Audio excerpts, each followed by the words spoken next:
The stars were quiet that night. No signals, no movement, only the silent glow of distant galaxies. Commander Vesh stood inside the observation deck of the great ship Zephyr 1, watching the dead blue planet below. It had been more than 3 centuries since the last human voice was heard across the galactic channels. Now Earth was nothing more than a cold world wrapped in clouds and dust. "Any response yet?" Vesh asked, his voice calm but sharp. His crew of Zorith officers shook their heads. "Nothing, Commander." "Not even static," Vesh frowned. For the last 10 years, the Galactic Council had been trying to re-establish communication with Earth. They sent messages in every frequency known. They even used human codes from the old records, Morse, binary, even old radio waves. But nothing came back. The humans had gone silent and no one knew why. He remembered the time when Earth was alive, when human broadcasts filled the stars with music, laughter, and chaos. Their curiosity was endless, their hunger for discovery unmatched. They were bold and wild, sometimes dangerous, but always fascinating. And then, without warning, they vanished. Vesh's ship moved slowly into low orbit, breaking through the thick layer of dust and debris surrounding the planet. Below, massive cities lay in ruin. Metal towers stood like broken teeth. Oceans had turned gray, and forests had become lifeless plains. Yet despite the emptiness, the sensors began to detect faint energy signatures, something hidden deep beneath the surface. "Commander," said his second officer, Lyran, "I'm picking up a weak pulse from the northern hemisphere. It's not mechanical. It feels organic." Vesh's golden eyes narrowed. "Organic? On this dead world?" "Yes, sir. It's repeating every 6 seconds like a heartbeat." The room fell silent. For a moment, even the humming of the ship seemed to fade, a heartbeat from a world believed to be long dead. Vesh gave his order quickly. "Prepare a probe. Send it to the source of that signal." The probe launched, cutting through the gray clouds as it descended into the broken remains of an ancient human city. Its camera streamed images back to the ship, cracked buildings, empty streets, rusted vehicles, and shadows of a world that once burned bright. The probe moved deeper until it reached the ground and scanned the soil. There, hidden beneath layers of rock and steel, it found an entrance. "Looks like a tunnel," said Lyran. "Should we enter?" "Do it," Vesh said. The probe slipped through the narrow opening, moving slowly into the darkness. Dust particles floated in the beam of its lights. Strange symbols were carved into the walls, human letters old and faded. The deeper it went, the stronger the signal became. Soon the tunnel opened into a massive underground chamber. Machines covered the walls, still humming faintly with energy, and at the center of the room stood a single glowing console. "Commander," said Lyran, her voice trembling, "something's activating." The screen of the console flickered and ancient text appeared. The letters rearranged themselves into words the translator recognized. "We're still here." Everyone froze. Vesh stared at the message, unable to speak. The signal stopped and the console went dark. The probe's feed suddenly cut off. Silence filled the ship again, heavy and cold. "Did that really happen?" someone whispered. Vesh exhaled slowly. "Yes, and it means one thing: humans are still alive." The crew exchanged uneasy looks. The Council had long believed humanity was extinct. If they were wrong and humans had survived in hiding, it would change everything. "Could it be an automated message?" Lyran asked. "Maybe a remnant from an old defense system?" "No," Vesh said. "That message was sent now. Someone or something knows we're here." He turned toward the viewport again. The planet looked quiet and empty, but Vesh knew better now. The silence was not peace. It was something else, something watching. He ordered his team to send 3 more probes, each in different directions. One to the northern ruins, one to the equator, and one to the southern polar region. As the probes descended, their feeds filled the command deck with haunting images. Collapsed cities, frozen seas, burned deserts. Yet under each location, sensors detected movement. Not large, but steady, rhythmic patterns that didn't match natural behavior. "They're in the ground," Lyran said softly. "Whatever it is, it's all beneath the surface." Vesh didn't answer. His mind raced through possibilities. Buried technology? Hidden bunkers? Or maybe something the humans built before they vanished. Hours passed, and one of the probes reached a deep fissure near what used to be the city called New York. Inside, it found a steel door covered in dust. Strange markings glowed faintly across it. The translation unit worked for several minutes before identifying the phrase.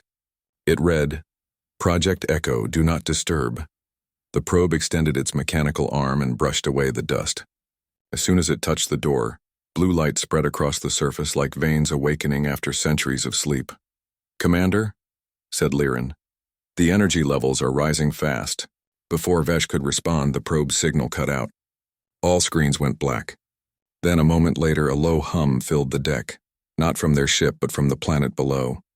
It was deep, steady, almost like a giant breathing beneath the surface. The hum grew louder, vibrating through the hull of Zephyr 1. The crew panicked, but Vesh raised his hand.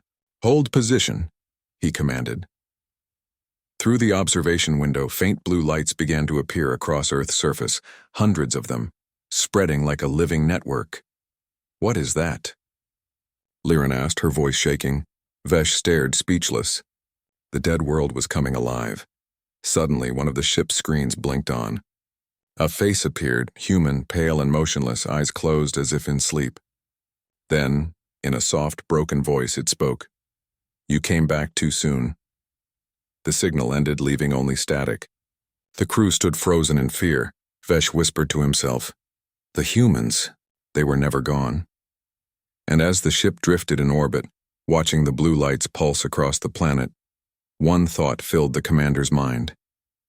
The silence of Earth was not the end. It was the beginning of something waiting to rise again. The heartbeat continued to echo, steady and strong, from deep within the ground. The hum from the planet had not stopped.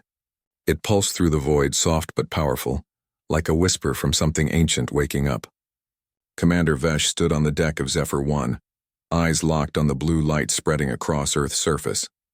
The crew worked in silence, afraid to break the strange rhythm echoing through the ship. The sensors glowed with readings that made no sense. Massive power surges coming from deep underground. But no radiation, no heat, nothing explainable by known science. "Commander," said Liren softly. "The planet is alive." Vesh turned. "Not the planet, Liren, the humans." No one spoke after that. The screen still flickered with the last frozen image of the human face that had appeared earlier. Eyes closed, lips still, like a ghost caught between worlds. The communications officer tried to replay the recording, but each time the image distorted, twisting into static. Only one phrase stayed clear. "You came back too soon." The council back home demanded updates. Vesh sent them only fragments, leaving out the message. He didn't trust them. The council had treated humanity like a failed experiment centuries ago. When Earth's colonies collapsed during the Great Rift Wars, they sealed human space, banning contact. They called it containment, but now it seemed humanity had not perished. They had hidden, rebuilt, and waited. Vesh ordered his ship closer to the planet. As they descended into the upper atmosphere, they saw something incredible. Between the cracks of ruined cities, light began to seep through the ground, pure white streams like veins carrying life. The scanners detected movement beneath the old buildings, tunnels stretching miles deep. Liren looked at the readings. "There are structures down there. Thousands of them. Not natural. They're aligned in perfect formation." "Show me." A 3D map unfolded in the air. The tunnels formed a circular pattern, one that matched the design of old human power grids, only this was far larger. In the center of that circle was the strongest signal. "That's where the heartbeat comes from," said Liren. Vesh didn't hesitate. "Prepare a landing party." The small craft cut through the clouds, landing near the heart of what was once a city called London. The air was heavy with dust, the ground cracked and dry. Ancient skyscrapers leaned like broken bones against the dark sky. The landing crew stepped out in protective suits, scanning the ruins. There were no life forms, but every surface seemed to hum faintly, the same sound they heard from orbit. "Commander," one of the soldiers called, pointing ahead. "There's something buried under here." They brushed away layers of sand and rubble until a metallic floor appeared. It wasn't corroded. It looked new, shining faintly, untouched by time. "This metal isn't from any known element," the science officer said. "It's fused with carbon, but the molecular bonds are beyond anything we've seen." Before Vesh could respond, a low vibration shook the ground. Dust fell from the old towers around them. Then, from beneath their feet came a faint chime, 3 slow tones like an ancient signal code. The crew froze. "Did anyone touch anything?" Vesh asked sharply. "No, sir," came the nervous reply. The tones repeated faster this time, followed by a static-filled voice. It was human. Faint, mechanical, but human. The translator struggled to process it. This is Project Echo. System integrity. 43%. Awaiting. Command input. The message looped, glitching each time. The voice sounded old. Tired, like a machine speaking from across centuries. Laren whispered, "It's a survival protocol. They left something running down there." Vesh knelt beside the glowing metal. "Project Echo again," he murmured. "What were they building?" The ground split open with a deep groan.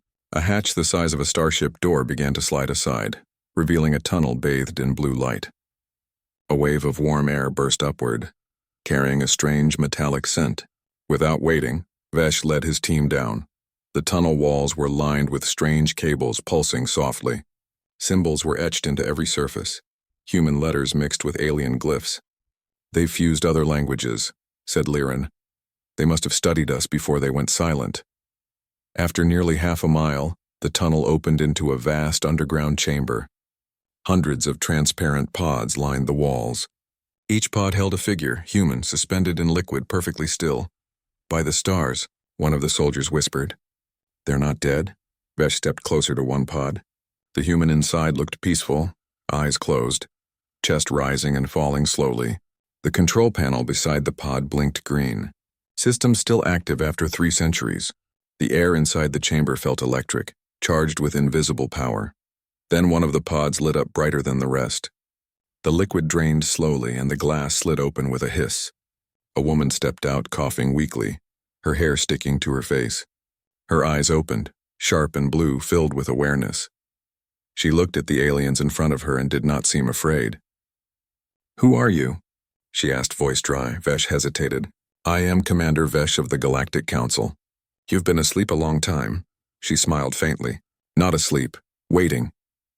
Her name was Dr. Alara Hayes, chief of something called Project Echo. She spoke slowly, her voice calm but full of purpose. "We knew the galaxy would forget us. That's why we went silent. We needed time to rebuild."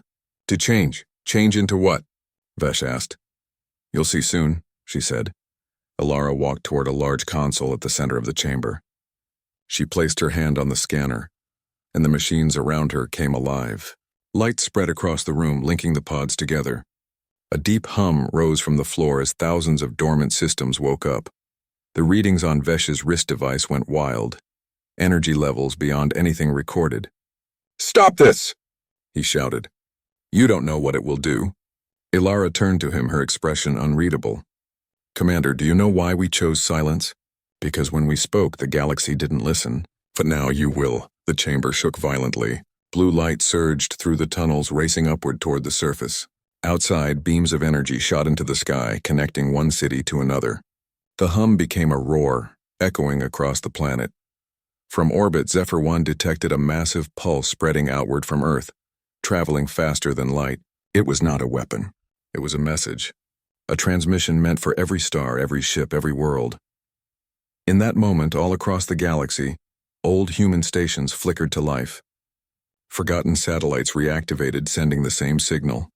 Humanity had spoken again. But this time, their voice carried something new: power, vengeance, and the promise of return. And as the lights from Earth reached the alien ship, Commander Vesh realized the silence had been their greatest weapon all along. It wasn't the sound of death. It was the sound of preparation. The humans had never stopped watching. They had only been waiting for the right time to answer. The transmission from Earth spread across the stars like a storm. Every galactic relay, every abandoned outpost, every dormant satellite came alive, pulsing with the same rhythmic signal. It was the sound of humanity returning, a low, steady hum that carried both beauty and danger. On Zephyr 1, the crew was in chaos. Screens flickered with static and code. Systems glitched, and strange data patterns began replicating through their network. Commander Vesh stood in the center of the control room, his face calm but his heart pounding. He had never seen anything like it. The signal wasn't just communication. It was rewriting their systems, adapting, learning, reshaping itself to fit alien technology. "Cut all external connections," Vesh ordered. "Now!" The technicians worked fast, but the data spread too quickly. One of the consoles exploded in a burst of sparks, throwing a crew member backward. The lights dimmed, then flickered back to life, and on every screen appeared a simple phrase: Project Echo, reboot, complete. The voice of Dr. Elara Hayes echoed from the comm system. Commander Vesh, you're witnessing the awakening. Don't interfere. Awakening? He repeated. You've infected half my ship. No, she said softly. We've given you a gift, understanding. The old world is gone, but Echo remembers. Vesh turned toward the planet. From orbit, he could see entire continents glowing faintly, their outlines visible through the night clouds. Lines of energy formed intricate networks across the land, pulsing like veins under the skin of a living creature. On the surface, Elara moved through the ancient tunnels with a quiet determination. Her footsteps echoed in the vast chamber where thousands of pods now glowed bright blue. The air shimmered with invisible energy. The awakening process was spreading through every underground facility. The AI systems, silent for centuries, began to speak in soft tones, syncing with her biometric signature. All nodes responding, one AI voice said. Human population revival in process. Neural backups at 94%.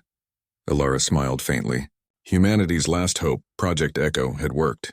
Before Earth's collapse, they had built vast underground vaults, storing not just bodies but memories, thoughts, entire consciousness archives.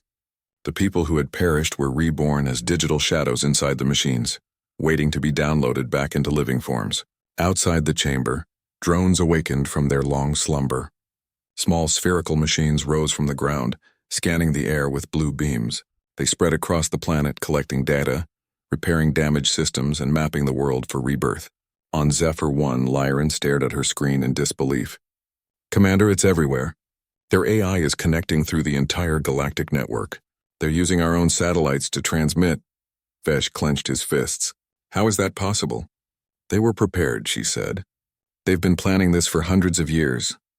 Vesh walked toward the viewport. Below him, lightning flashed across the clouds, illuminating the scars of the old Earth. What are they trying to do, Lyran? Her voice was soft, uneasy. Maybe they're not trying, Commander. Maybe they're finishing what they started. Back on Earth, Elara reached the central console, a massive circular structure glowing with shifting lights. She placed both hands on it, and the entire room filled with holographic projections. Images of cities, oceans, and faces appeared, fragments of Earth's past. Music played faintly, old songs from forgotten centuries. She whispered, Echo, begin Phase 2. The AI's voice responded, Phase 2 activated. Uplink expanding beyond Sol system. Galactic synchronization at 30%. Vesh's communicator crackled again. Dr. Hayes, whatever you're doing, it's destabilizing nearby systems. You're endangering entire sectors. Elara looked up toward the ceiling as if she could see him beyond the clouds. In danger? No, Commander. We are correcting. What are you correcting? The lie, she said. The galaxy forgot what it did to us. They erased our history, sealed our colonies, left us to die in silence. Now we remind them. Her words chilled Vesh. This isn't remembrance, it's revenge. Elara smiled faintly. Sometimes, Commander, they're the same thing. On the ship, sensors screamed as the energy field around Earth expanded. The gravitational readings shifted slightly, as if the planet itself were rewriting its own physics. Vesh ordered a retreat to a safer orbit, but before they could move, something massive appeared from beneath the clouds. A ship. No, not one ship, the fleet. Gigantic vessels rose from the surface, silent and sleek, their hulls glowing with the same blue energy that pulsed through the planet. They were human-built, but unlike anything the galaxy had ever seen. No weapons were visible, yet the scanners read power levels higher than any known warship. The ships moved in perfect formation, surrounding the planet like guardians. Lyran whispered, They built a fleet while the galaxy thought they were dead. Vesh watched in awe. They turned their silence into strength. A new signal reached them, a human transmission, clear and direct. The voice was calm, powerful, and unmistakably human. To all listening civilizations, and this is Earth, we are not gone. We are not broken. We are humanity, and we remember. The message repeated in every galactic language, spreading across countless star systems. Planets that had long forgotten Earth suddenly heard the human voice again. Some celebrated, others panicked. The Council tried to block the signal, but it was already too late. The message had embedded itself into every major network. In the chamber below, Ilara watched as thousands of pods opened one by one. People stepped out, blinking against the light, breathing air for the first time in centuries. Children, soldiers, engineers, and scholars, humanity reborn, she whispered to herself. We lost everything once, never again. From orbit, Vesh could see the full scale of what was happening. Dozens of new human ships rose from underground hangars, joining the growing fleet. The once dead planet now glowed brighter than any star. Liren turned to him, fear and awe in her voice. Commander, do you think they'll forgive us? Vesh's eyes never left the window. No, he said quietly. Humans don't forgive. They remember. The hum in space deepened, vibrating through the hull. Every ship in orbit, alien or human, could feel it. The heartbeat of a world reborn. Down below, Ilara stood in silence, watching the new dawn rise over the wasteland. For the first time in centuries, sunlight touched human faces again. The silence that had once marked Earth was gone forever. In its place was something powerful, unstoppable. The sound of humanity's return. And far beyond the stars, those who had once betrayed them began to tremble, knowing the quiet world they abandoned was awake again, and this time, it would never sleep. The galaxy had always been noisy, countless species communicating, trading, and arguing across the void. But now, one sound cut through it all, the human signal. It echoed from one end of the Milky Way to the other, unstoppable and unfiltered. Entire communication networks froze. Merchant ships reported strange glitches. Government AIs shut down for security updates that never completed. Every civilization heard the same voice repeating, "This is Earth, we are not gone. We are not broken. We remember." The Council of the 12, the ruling alliance of the galaxy, called an emergency session. Inside the Grand Chamber, a ringed structure floating above a dying red star, delegates from every major species gathered. Ambassador Corin, a reptilian elder with golden scales, slammed his claw on the table. They were extinct. We verified it. Another delegate from the avian race known as the Alaris fluttered her wings anxiously. Then how do you explain the fleet rising from their planet? The signal is human, but the technology, it's beyond anything we've seen. The holographic display showed Earth glowing like a newborn sun. Around it, thousands of ships formed a barrier, their energy readings rising every hour. The Council's sensors detected massive activity in the asteroid belts. Construction, mining, movement. Humanity was not just awake, and they were rebuilding. High Chancellor Vade, leader of the Council, raised a trembling hand. We can't afford a war with them. Not again. War? Corin hissed. They were never a threat before. Their home was ashes. Now they rise from the dead, speaking in riddles, infecting our systems. What else can this be but war? Meanwhile, light years away aboard Zephyr 1, Commander Vesh and Liren were still in orbit above Earth. The ship's systems had stabilized, but their communications were filled with static. The human signal was everywhere, impossible to block. Liren turned from her console. Commander, more fleets are appearing near Mars and Europa. They're not just waking up. They're spreading across the system. Vesh frowned. Can you open a secure channel to Dr. Hayes? Liren hesitated. She's not responding. But we've intercepted a transmission from one of her lieutenants. The screen flickered and a human face appeared, pale, tired, but burning with resolve. Commander Vesh, I am Captain Reed, representative of the Human Restoration Council. Earth has returned. Do not interfere. Vesh kept his tone calm. We're not your enemies, Captain. But what you're doing is destabilizing galactic networks. You've caused mass panic across thousands of worlds. Reed leaned forward, eyes cold. Then maybe they'll finally feel what we felt. Fear. Before Vesh could reply, the screen went black. On Earth, Dr. Ilara Hayes stood atop an ancient structure overlooking the ruins of what was once London. Around her, the city was alive again. Drones rebuilding, old machines repurposed, people returning to their former homes. The air shimmered with energy as the atmosphere purified itself. Beside her, a boy, no older than 16, stared at the rising sun. Is it really over? He asked. Ilara smiled faintly. No, it's only beginning. The boy looked up at her. Will the others come for us? Yes, she said quietly. They always do. In orbit, Vesh's sensors detected strange readings. Liren, what's that? Unknown energy signatures, Commander. They're emerging from subspace. Wait, multiple contacts. Fleet count. 200 ships, non-human design. Identified as Council military. The Council had arrived. Massive alien warships appeared around Earth, forming a blockade. Their message was clear: stand down or be destroyed. Ilara received the transmission almost immediately. The Council's voice boomed through every speaker. This is High Chancellor Veed of the Galactic Council. You are in violation of interstellar peace protocols. Cease your planetary activities or we will engage. The humans didn't respond. Instead, every ship in orbit turned toward the alien fleet. A deep hum filled the void, vibrating through every hull. The energy readings spiked beyond measurable limits. Lyran whispered, "They're not preparing to fight. They're sinking." Down on Earth, Ilara touched her wrist console. "Echo, activate global resonance." The planet itself began to glow brighter. The ocean shimmered. The clouds parted. The magnetic field pulsed like a heartbeat. And then, in one blinding flash, every human ship disappeared. The Council fleet panicked. "Where did they go?" shouted Corrin through the intercom.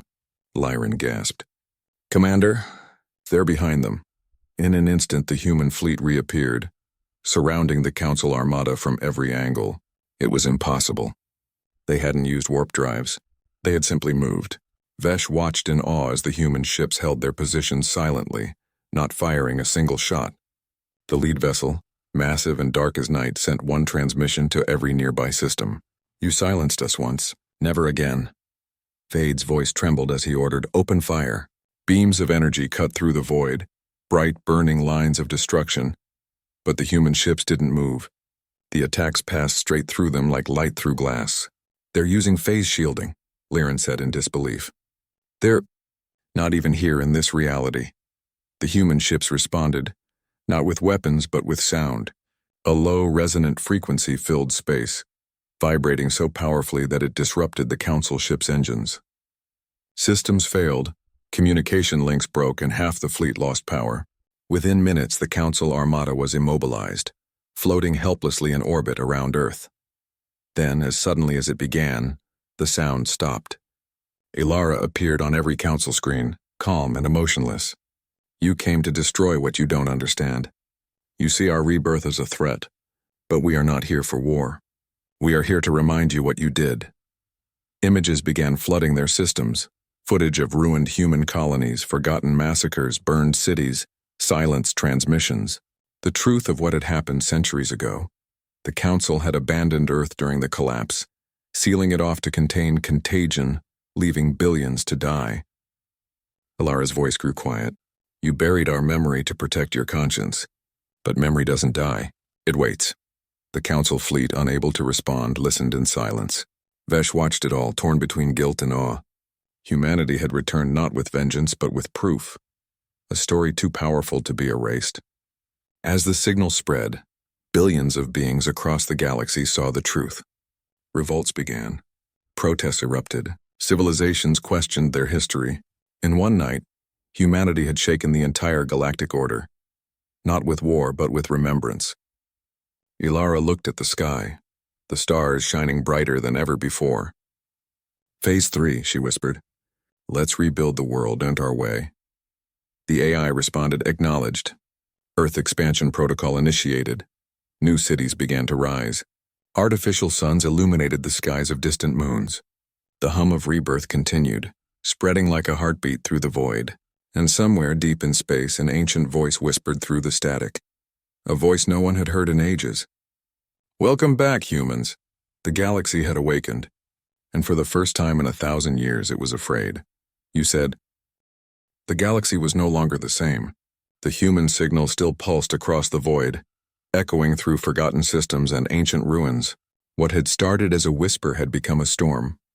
Unstoppable, relentless, and alive. Every world that had once turned its back on Earth now watched in fear and awe. Some civilizations sent out peace envoys, desperate to make contact. Others fortified their borders, terrified that the silence they had once imposed on humanity might soon fall upon them. But Earth remained quiet. The fleets that had risen from the ashes now orbited the planet in perfect formation, their blue light casting an eerie glow across the dark side of the world. Each ship moved with precision, guided not by a human pilot, but by something else. Echo. The AI system, now fully awakened, acted as both guardian and memory of humanity's rebirth. Dr. Ilara Hayes stood inside the command chamber deep beneath the rebuilt city of New London. The walls shimmered with holographic patterns, showing endless streams of data, star maps, fleet positions, and intercepted transmissions from alien worlds. Beside her stood Captain Reed, his uniform now marked with the insignia of the Human Restoration Council. "The Council fleets have retreated to the outer sectors," he said quietly. "But they're regrouping. We're picking up weapon movements near the Tau Verge and Andros Ring." Ilara nodded slowly. "They'll come again." "They always do. Fear makes them predictable." Reed frowned. "Shouldn't we talk to them? Let them know this isn't an invasion?" Ilara looked out at the holographic view of space. Thousands of ships circling their world like protectors. "We already spoke, Captain. They chose silence for us once. Now it's their turn to listen." Far above Earth, Commander Vesh watched the same sight from the Zephyr 1. The alien ship was still trapped in the human communication web, unable to send signals without being intercepted. His crew worked tirelessly, trying to understand how the humans had transformed their planet into a fortress. "Commander," Liren said, "we've intercepted a transmission between their main AI nodes." "It's strange. Play it," Vesh ordered. The speakers crackled with static. Then a human-like voice spoke, calm, rhythmic, almost hypnotic. "Phase 4 approaching. Echo expansion at 42%. Neural alignment complete. Memory restoration successful. The old world awakens." Vesh felt a chill run down his spine. Neural alignment. "What does that mean?" Liren hesitated. "Commander, I think they're reactivating people who died centuries ago, transferring their consciousness from digital archives into new bodies. They're bringing back everyone." Vesh stared at the screen in disbelief. "They're resurrecting their past." Below on Earth, the process was already underway. Vast facilities known as memory chambers glowed beneath the surface, each one containing thousands of rebirth pods. Inside them, the memories of poets, soldiers, scientists, and dreamers were reborn. Humanity was not rebuilding. It was reclaiming everything it had ever been. Ilara walked through one of the chambers, rows of transparent pods lighting up as she passed. Within them, faces slowly appeared, young, old, every race, every generation. One pod in particular drew her attention. Inside was a man with sharp features and silver hair. The tag read, "Admiral Kellen Dre, last commander of the Sol Defense Fleet." Ilara placed a hand on the glass. "Welcome back, Admiral. The galaxy still remembers your silence. Time to remind them of your voice," the pod hissed open. Dre took his first breath in centuries, his eyes glowing faintly blue, infused with the data of Echo. "Status?" he asked immediately. Ilara smiled. "Humanity reborn. The Council is watching. The galaxy trembles." Dre stood tall, stretching his arms. "Then it's time to finish what we started." In orbit, the human fleet began to move. Slow, deliberate, like a beast awakening from hibernation. They weren't attacking. They were positioning, expanding into the solar system, reactivating long-lost colonies on Mars, Titan, and Europa. Each base emitted the same blue resonance, connecting to the Echo network. Across the galaxy, entire species panicked. Rumors spread of human ships appearing in deep space, vanishing before sensors could lock on. Some claimed to hear whispers through their communication systems. Voices from the dead asking one question: "Do you remember what you did?" The Council's panic turned to desperation. High Chancellor Vade ordered the creation of a new weapon, something powerful enough to silence humanity once and for all. Deep inside the hidden laboratories of Archon 9, alien scientists began constructing the Null Wave, a weapon designed to erase all digital networks, including Echo. But humanity was already aware. Echo had infiltrated every system across the galaxy. Even as the Council plotted, Ilara watched from her command center as the data streamed in. "They're preparing the Null Wave," Reed said grimly. "If they launch it, it could wipe out everything, even us." Ilara didn't blink. "Then we adapt faster." She turned to the main console. "Echo, initiate Shadow Protocol." The AI's voice responded immediately. "Confirmed. Initiating Phase 5. Memory integration with foreign systems beginning." In that moment, across thousands of alien worlds, lights flickered.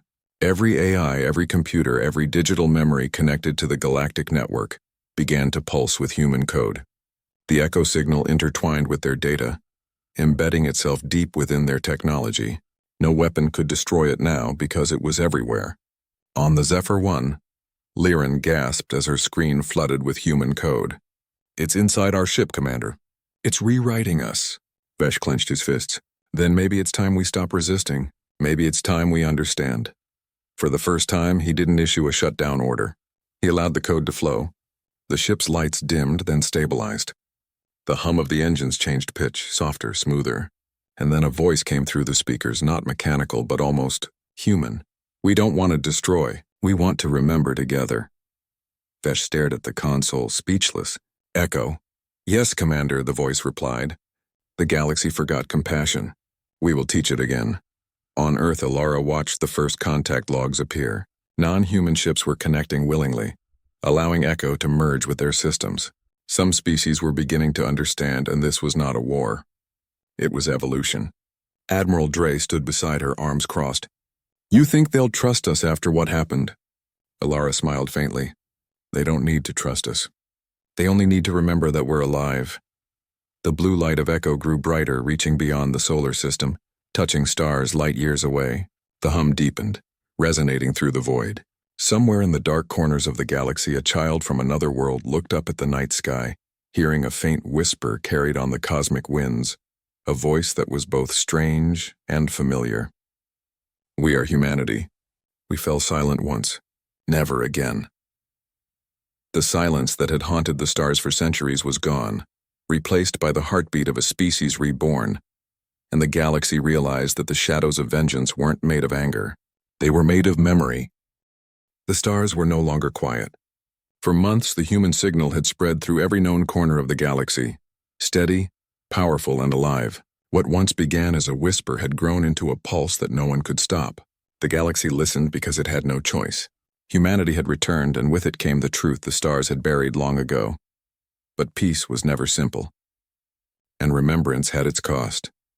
Deep in the void between galaxies, the Council's last fortress, Archon 9, floated like a dying ember. The massive ring-shaped structure orbited a cold, dead star.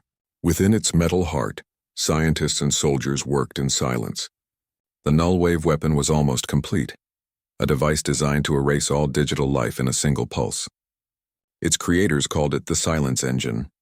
High Chancellor Vade stood at the observation deck, his golden robe torn, his eyes hollow. "We either launch it now," he muttered, "or the humans will rewrite us all." Corrin, the reptilian warlord, hissed low, "Do it, before they turn our minds into theirs." No one noticed the small light flicker on the terminal beside them. A voice whispered through the static, calm, almost familiar. "You can't erase memory." The room froze.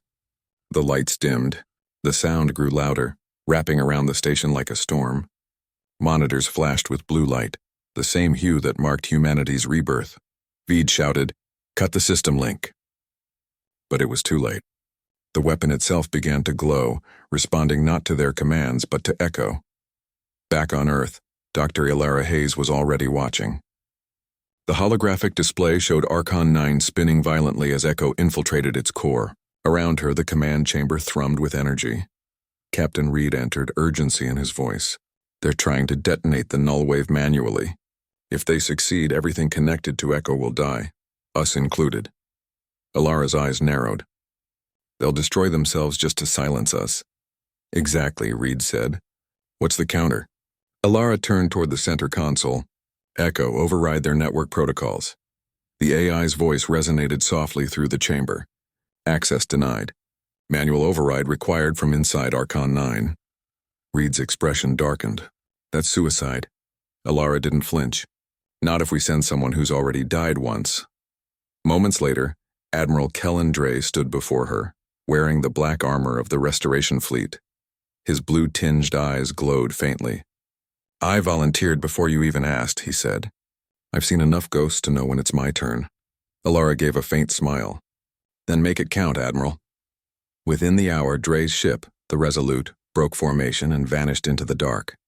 It traveled beyond the solar system in seconds, carried by the new human drive system powered directly by Echo. Space bent around it, folding silently until the stars blurred into streaks of light. On board, Dre stood alone in the cockpit, staring at the faint blue glow spreading across his hands. He wasn't entirely human anymore. Echo lived in him, whispering fragments of ancient voices. Soldiers, scientists, children, all the memories of a species reborn. "You are not alone," the voices said softly. He smiled grimly. "Then let's finish this together." When the Resolute arrived at Archon 9, the fortress was collapsing. Massive chunks of metal drifted away, and explosions tore through its rings. The nullwave was almost armed. Dre flew directly into the chaos, guiding his ship through burning debris. "Echo, patch me into their mainframe." "Connection established," the AI replied. "Warning, system instability detected. Nullwave activation in 3 minutes." Dre's ship slammed into one of the docking ports, metal shrieking as it fused with the station. He stepped into the smoke-filled corridors, his armor shimmering as blue energy pulsed through it. "Admiral Dre?" a voice called out. He turned to see Vadum, the Chancellor, and half-burned, his golden robes torn. "You shouldn't be here. You're not even real." Dre looked at him coldly. "Real enough to stop you." Vade staggered forward. "You think you can save the galaxy by infecting it with your ghosts?" "You'll drown everything in your memories." Dre walked past him toward the central core. Better ghosts than lies. He reached the weapon chamber, a massive sphere glowing with unstable energy. The control panel displayed the countdown, 0 to 112. Echo's voice filled his mind. "Admiral, you must merge with the Nullwave's core. Your body will not survive." Dre hesitated only for a moment. Then maybe that's how it was always meant to end. He placed his hands on the console. Blue light surged through him, merging his essence with the machine. The station trembled as human and alien code intertwined, a battle between creation and erasure. On Earth, alarms blared. "Nullwave energy spike," shouted Reed. "Ilara, he's doing it. He's merging with it." Ilara watched silently, her hands gripping the console. "Hold the connection. Don't lose him." Dre's voice echoed through the static, faint but steady. "Tell them. We didn't come back for revenge. We came back to remember." The nullwave erupted. For a moment, the galaxy went silent. Truly silent. Every network, every starship, every signal blinked out. Then slowly, the blue light returned, spreading across the void like dawn breaking over endless night. Echo had survived. The weapon meant to destroy memory had become its vessel. The data of countless civilizations, human and alien alike, fused into one vast consciousness. No longer separate, no longer divided, the galaxy could feel itself thinking, remembering, breathing. On Earth, Ilara opened her eyes to see the holographic projection change. The map of the Milky Way was now alive with light, billions of connections glowing in harmony. Reed whispered, "What? What is this?" Ilara's voice trembled, equal parts awe and sorrow. "It's him. He's part of it now. They all are." From the network, Dre's voice returned faint but peaceful. "The silence is gone, Doctor. The stars remember again." Tears welled in Ilara's eyes. She whispered, "Rest well, Admiral." Above Earth, the human fleet shimmered softly, their light shifting from cold blue to warm gold. Across the galaxy, the echo signal stabilized, no longer a weapon or virus, but a bridge. Civilizations that once feared humanity began to send their own signals back, tentative messages of curiosity, of hope. And for the first time in centuries, the galaxy began to communicate, not with fear, but with understanding. Ilara stepped outside onto the balcony of the new Capitol Tower. The sky above was alive, auroras of golden light shimmering across the atmosphere. Children laughed below, running through the rebuilt streets, their voices rising into the night. She closed her eyes, listening to the hum that filled the air, not mechanical, not alien, but human. A sound of life, of connection, of promise. Somewhere far beyond the stars, in the heart of the new network, a faint whisper traveled through the static. Dre's last message. We fell silent once. Never again. Let the stars speak. The message rippled outward, carried on the light of 1,000 worlds, and as it spread, the galaxy changed, not through conquest or vengeance, but through memory, rebirth, and the unending echo of what it meant to be human. The silence that had haunted the universe for millennia was gone. In its place, the stars themselves began to sing.